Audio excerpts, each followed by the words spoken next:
లేవియ కాండము 20వ అధ్యాయము. మరియు యెహోవా మోషేకు ఇలాగు సెలవిచ్చెను, నీవు ఇజ్రాయేలీలతో ఇట్లనుము, ఇజ్రాయేలీలలోనే గాని ఇజ్రాయేలీల ప్రజలలో నివసించు పరదేశులలోనే గాని ఒకడు ఏమాత్రమును తన సంతానమును మోలేకుకు ఇచ్చిన ఎడల వానికి మరణ శిక్ష విధింపవలెను. మీ దేశ ప్రజలు రాళ్లతో వాణ్ణి కొట్టవలెను. ఆ మనుష్యుడు నా పరిశుద్ధ స్థలమును అపవిత్రపరచి నా పరిశుద్ధ నామమును అపవిత్రపరచుటకు తన సంతానమును మోలేకుకు ఇచ్చెను గనుక నేను వానికి విరోధినై ప్రజలలో నుండి వాణ్ణి కొట్టివేతును. మరియు ఆ మనుష్యుడు తన సంతానమును మోలేకుకు ఇచ్చుచుండగా మీ దేశ ప్రజలు వాణ్ణి చంపక చూడనట్లు తమ కన్నులు మూసుకొనిన ఎడల నేను వానికిని వాని కుటుంబమునకును విరోధినై వానిని మోలేకుతో వ్యభిచరించుటకు వాణ్ణి తరిమి వ్యభిచారము చేయు వారినందరినీ ప్రజలలో నుండి కొట్టివేతును.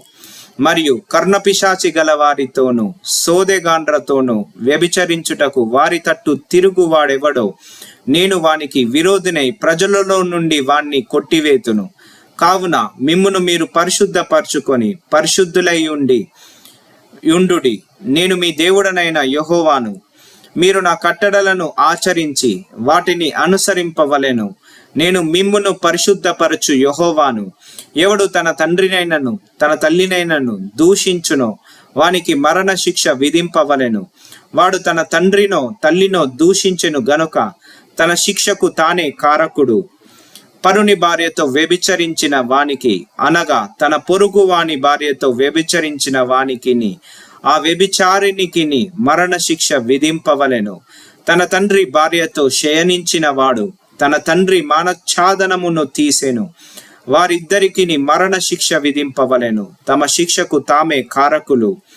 ఒకడు తన కోడలితో శయనించిన ఎడల వారిద్దరికిని మరణ శిక్ష విధింపవలెను. వారు వారి వరసలు తప్పిరి. వారి ప్రాణపరాధ వారి మీద నుండును. ఒకడు స్త్రీని శయనించినట్టు పురుషునితో శయనించిన ఎడల వారిద్దరు హేయక్రియను చేసిరి గనుక వారికి మరణ శిక్ష విధింపవలెను. తమ శిక్షకు తామే కారకులు. ఒకడు స్త్రీని ఆమె తల్లిని పెళ్లి చేసుకొనిన ఎడల అది దుష్కామ ప్రవర్తన మీ మధ్య నుండకుండా వారిని అగ్నితో కాల్చవలెను. జంతు శయనము చేయు వానికి మరణ శిక్ష విధింపవలెను. ఆ జంతువును చంపవలెను. స్త్రీ తన్ను జంతువు పొందునట్లు దాన్ని సమీపించిన ఎడల ఆ స్త్రీకిని ఆ జంతువుకును మరణమే విధి.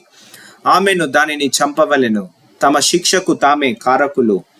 ఒకడు తన సహోదరుణ్ణి అనగా తన తండ్రి కుమార్తెనే గాని తన తల్లి కుమార్తెనే గాని చేర్చుకొని ఆమె దిశములను వాని దిశములను ఆమెయు చూచిన ఎడల అది దురనురాగము.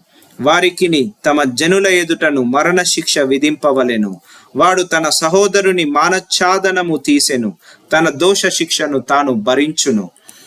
కడగానున్న స్త్రీతో శయనించి ఆమె మానఛాదనమును తీసిన వాడు ఆమె రక్తధారఛాదనమును తీసెను.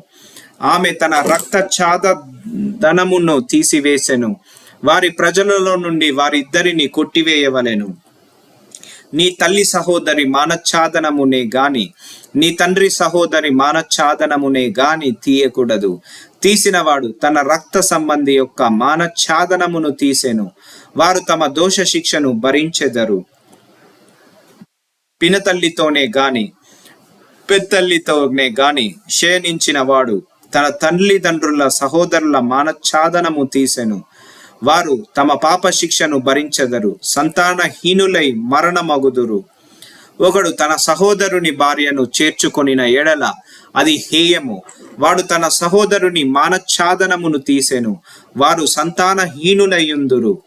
కాబట్టి మీరు నివసించున్నట్లు నేను ఏ దేశమునకు మిమ్మును తీసుకొని పోవుచున్నానో ఆ దేశము మిమ్మును కక్కివేయకుండునట్లు మీరు నా కట్టడలన్నింటినీ నా విధులనన్నింటినీ అనుసరించి నడుచుకొనవలెను. నేను మీ ఎదుట నుండి వెళ్ళగొట్టుచున్న జనముల ఆచారములను బట్టి నడుచుకొనకూడదు.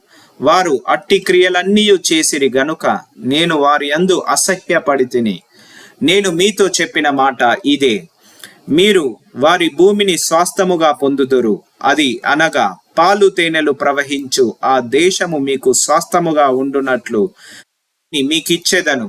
జనములో నుండి మిమ్మును వేరుపరచిన మీ దేవుడనైన యెహోవాను నేనే.